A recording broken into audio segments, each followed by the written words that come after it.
morning, brother. What's JB? What's going on, man? I'm good. How are you? Doing good, bro. Good to see you. Good to see you, man. You know, I had your sister interviewing here. Well, first, speak to everybody. Say hello. Oh, it's the camera? Yeah. Oh, man. Like the popo. Okay. Hello, everyone. That's unnecessary. Oh, man. Okay. You know, I had your sister in here a couple of days back, and she was telling me how she used to own a store over here, and I never knew that. Yeah, she was right there at that Platinum. She had a place called the End Zone. Yeah. How was it renting to sis? Man, they've been renting for me for years, man. Actually, her husband still rent for me. Right? Yeah. And it was interesting because I like what one thing she said was that, you know, who better to rent from than my brother? I wouldn't rather have rented from anybody else but my brother, and that just spoke so much power, you know, to be able to say that, because a lot of us aren't afforded that a privilege of being related to our landlords. Not saying that it, you know, it make business any easier or you give any discount. Not saying anything like that, but just to see the growth and the nature of the family, you know, is something that's needed. That's right. So how did you start, Monte, in real estate? Because I remember also when I was younger, you were doing hair at one point in time in your life. Yeah, man, I was cutting hair. I started right over here in Southgate in the kitchen. Matter of fact, we can right up there. I'll show you which apartment I started at. I know that's right. Yeah, cutting hair, 50 cent, pack of Kool-Aid, you know. That's the story. Yeah. And then I remember you were on Garner Road at one point in time. Yeah, I had a shop over there, man, about 5 years. Yeah. Then I moved from there to Southgate Plaza. Yeah, I remember that. And from there, I built my own place. And what was the switch? Like, did you always know you wanted to get into real estate? No. Because I believe, if I'm not mistaken, do you have a master's? No. I thought you had a master's in cosmetology. Oh, yeah. In cosmetology, yeah. You have a master's in cosmetology. Yeah, but in real estate, nah, that was just something that just, you know, I had a vision of doing something bigger and expanding, and had an actual dream, and that's how that started, man. And I always believe if you dream in color, I know that's right. You chalk it up, it's gonna happen. And that's what it was. I know that's right. And when you got into real estate, and I don't want people to be confused and thinking that we're just talking about residential, because you stretched beyond residential. Right. You have actually went into commercial properties and been in commercial properties for some years now. Correct. How was that breaking into that game in Raleigh, North Carolina? I mean, commercial is not an easy thing, man, honestly. But you know, to me, it's been good. I bought and built several shopping centers, even the retirement home. That's residential, but it's also commercial. But it's a commercial, exactly. Because it's 48 units. Called Elders Peak. Yeah, so that's right up the street. And what's the address of it? That's on. That's 2917 Creech Road. Creech Road. We built that like in 2004. Right. So we'll be celebrating the 15-year. Actually, when? The end of this year. With statue side, how long? Because that's the first thing I remember, and I know I could be mistaken, but that's the first thing I remember seeing erected that I knew your name was attached to. Was Statue Side Business Plaza, and that was in the 90s. How many years has that been? That was 97. 97. Yeah, 1997. So that was. So you have passed your 20 years. That's 20 years. You passed your 20-year mark, actually. Man, I hadn't even thought about that. Yeah, that's amazing. That's deep. Yeah. And what have you done now? You said you've done. I mean, I don't want you to release anything that's not done yet. You know what you got in the works, but you say you've done the Statue Side Business Plaza, as well as Elders Peak. What else do you have in Raleigh? Commerce Center. I built that back in 2002.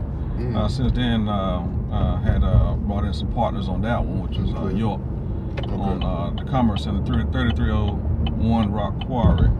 That's the place where Risborough Art and all that used to be. Right. Yeah, it's right up the street too. Right. So you like this side of town? I like this side of town.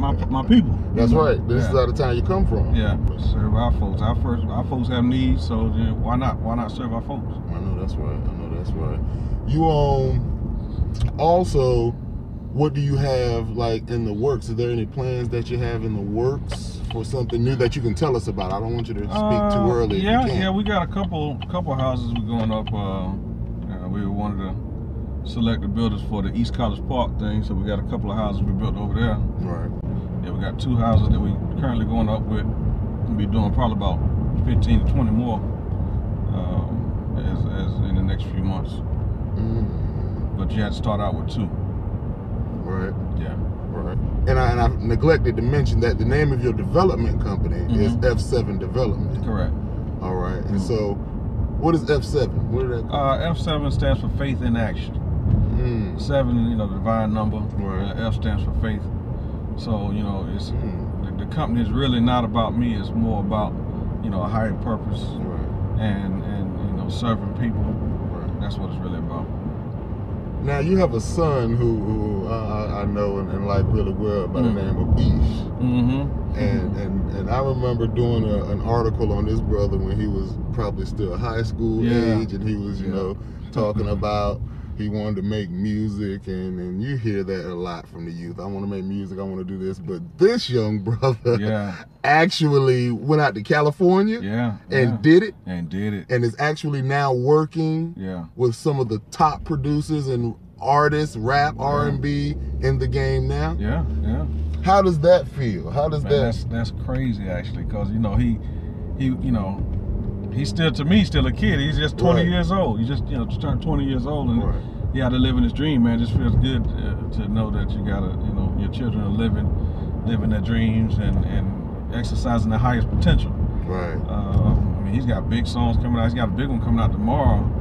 There's gonna be the international anthem for Coca-Cola for the FIFA World Cup. Yeah, man. So that's really being released tomorrow. Tomorrow, him and a guy named Jason Durillo or something like that. Shout out to Ish. Yeah. He came through when I held the 2017 Grassroots Economics Festival. But I saw the pictures.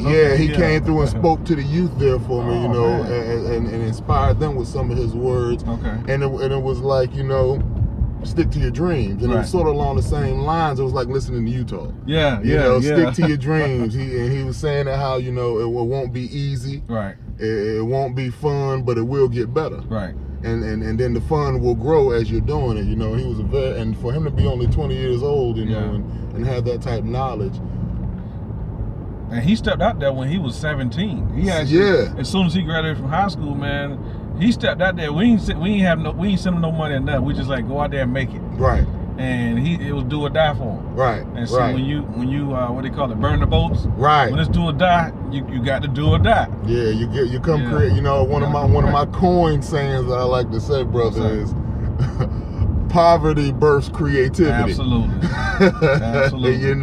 When you at that last piece of change, you get very creative. Absolutely. And he most definitely is. Now, Ish is not your only child. No, man. We got a bunch of kids.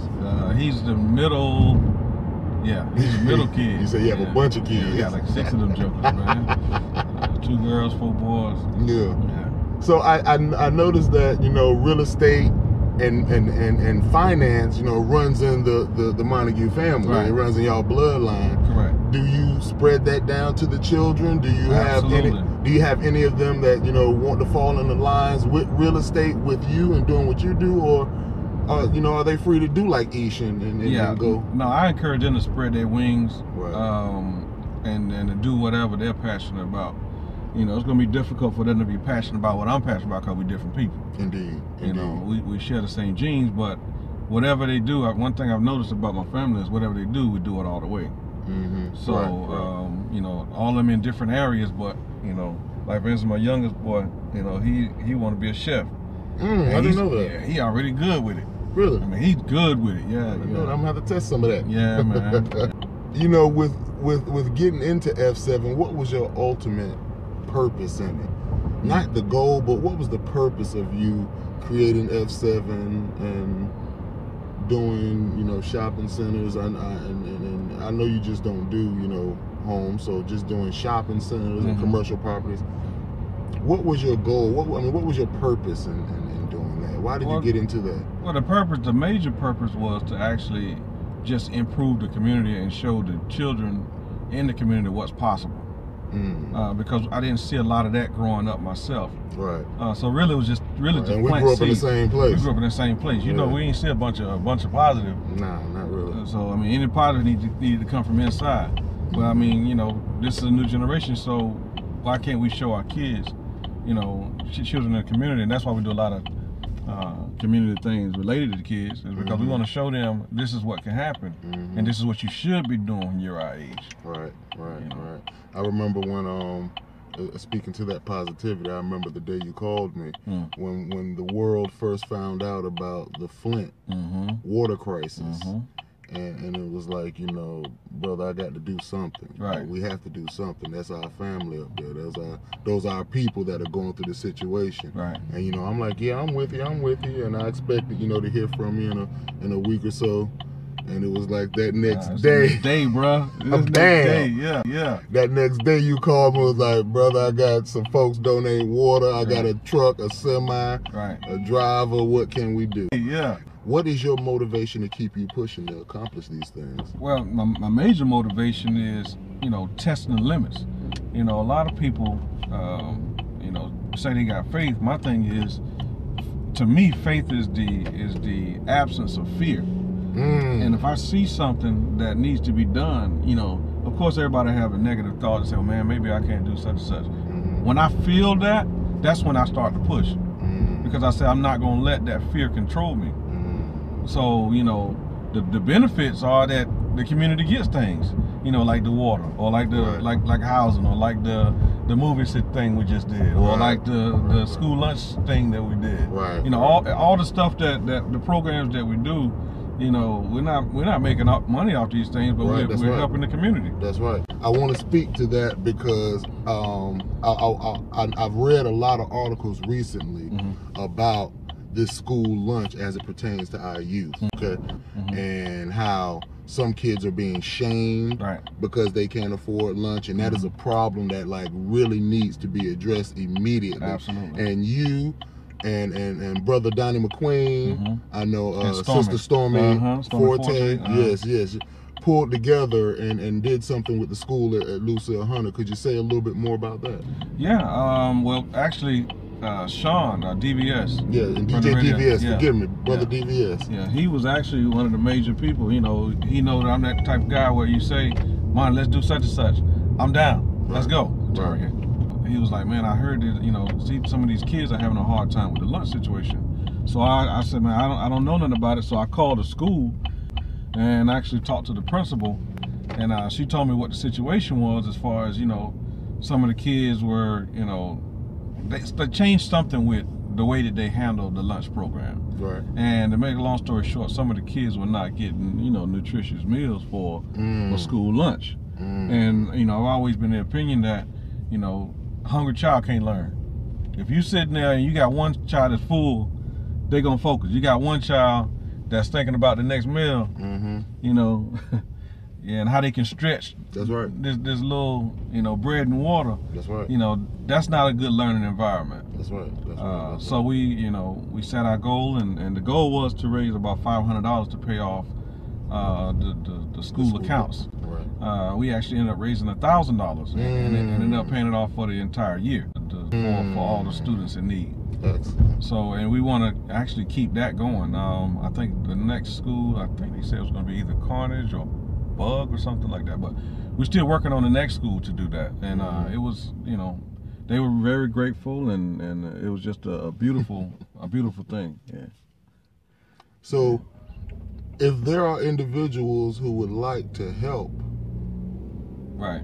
you know, how can they reach you and get in contact with you to help with that school situation and the lunches, because that's very important? Well, we hadn't set a date for when we're gonna do the next one, but hit me on Facebook. You know, I don't have Messenger, but you can hit me on Facebook, and when we have these initiatives, just chime in and like and share and comment. Yeah, keep going straight. And that's normally how it spreads, man. Actually, social media is a beast when it comes to this type of stuff. When you utilize it properly. If you don't spend your time up there socializing, it's actually a good networking tool. And gossiping and stuff like that. Talking negative, no, I use it for positive. I actually use it for business, the business of helping people. That's right. So we're into our first 2 houses right now. This is the foundation for our first house, right here. And the second house will be right here. So we already dug the footings for that one. Okay. But it rained up in that other day, so we gotta wait for it to dry. You have an excellent relationship with the with Chinese delegates as well as the city of Raleigh. Yes. Yeah, I'm on the Raleigh Sister Cities board. I'm actually the chairman of the China Country Committee. Right. So it's, you know, it's kind of like a global ambassador type deal. You know, but yeah, I got pretty good relationships. As a matter of fact, we're going back in a couple of weeks. And also, you have a day in Raleigh named after you. Yeah. What day is that? Day should be coming up soon. Is it May? March or May? March 14th? No, it's March the 18th or 28th. And tell me what it is. It's James Montague Day. James Montague Day. James Montague Day. It's kind of weird to say it, ain't it? Brother, it's weird, but it's excellent. Yeah. Well, how did that come about, and how does that feel? After we got the award from the Sister Cities International and also the United Nations for the project that we did in Africa, leaders of the city called me in and talked to me and said, look, we want to, you know, give you a day. I think it was Mr. Weeks was the mayor pro tem at the time, and Miss Nancy McFarland was the mayor, and they wanted to do a day in my honor. I was like, man, really? Cool. So I mean, we made it. They made it work. Called me down there and presented me with the little green plaque or whatever, and I like that. That was good. That was good, brother, and it was so good. I mean, it was just outstanding because, as you said, you came from Southeast Raleigh, Southgate to be specific, cutting hair, in Mom's kitchen, to not even 50 years later, not even 50 years later, in the same city you're from, having an honorary day named after you. That sounds pretty cool. That's pretty cool. I hadn't even thought about that in a while, but yeah, brother, that's powerful. And the crazy part about it is this year during my day we'll be in China. We're taking a delegation of leaders and kids from Torchlight Academy. I'm actually on the board of Torchlight Academy too. Right. So we're taking a few kids back to China to meet with their sister school. We set them up with a sister school in China. So they can start forming relationships, because like you say, this is becoming a global society. So yeah, I mean, I'm glad you reminded me of that. We're gonna celebrate. We need to celebrate that day while we're there. What do you usually do on James Montague Day? What do you do on Monte Day? The first day we did a kids day where you know, we did the jump houses and the food and everything was free. Let me see. The second time we sent a truck to Flint. During that time. Every year I try to do something to acknowledge that, you know, something that helped me get that day. I try to do something that makes it so I earn that day. That's powerful. Yeah. So that's powerful. Yeah, I don't want to be one of them things where I'm gonna take off. It's my day. I'm gonna take off. I want to take off. I want to work. Like a birthday. Yeah, like a birthday. We get on Home Street. We're doing a rehab on Home Street. We actually did apartment complex project in Mississippi years back after the Katrina incident. And that came out successful. But I really try to stay focused on this area. Yeah, we're doing this right. We bought this one, and me and Brother Donnie bought this one. We're rehabbing it. This one? Yeah. So you partner with Brother Donnie, not just sitting on the board, you know, of Torchlight, which is him and Sister Cynthia. That's their school. Yeah. But excellent people, man. Excellent, good folks. Good, you know, good folks. And you guys partner to change these areas. I had Aaron Bird in here the other day, and we were talking about co-oping. You know, and it's something that is needed in our community. Now, you know, they're doing the co-oping on the grocery store. Yeah. I talked to them the other day, as a matter of fact. Right. But for you and Brother Donnie to do this is co-oping. Correct.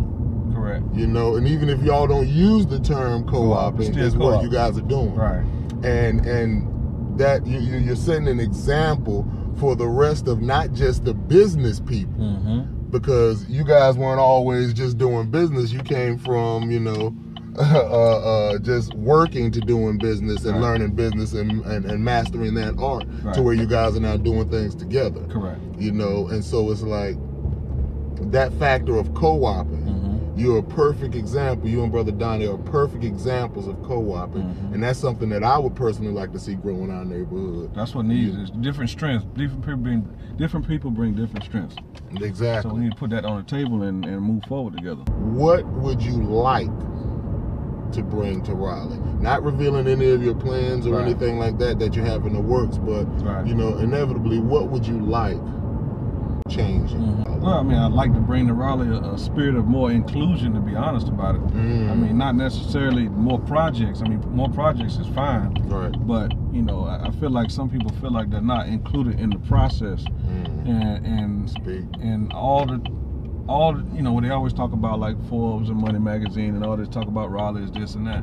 Some people are not in that cycle. They're in a different spiral, downward cycle. You're speaking on how they say that we're like #1 place to live, or for yeah. Some restrictions may apply. Some restrictions may apply.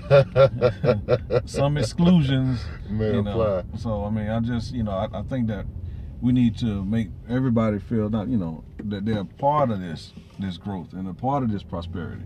And I feel like some people are feeling left out of that. So I want to bring more inclusion into that. And you want to change that. Correct. And that's what you'll stay doing? Right. Yeah, there's nothing wrong with that. It's the mission. Well, I thank you, brother, for driving While Black with me. All right. We most definitely will get Driving While Black. Driving While Black. I'm changing. Cool. Well, see, I'm changing the definition.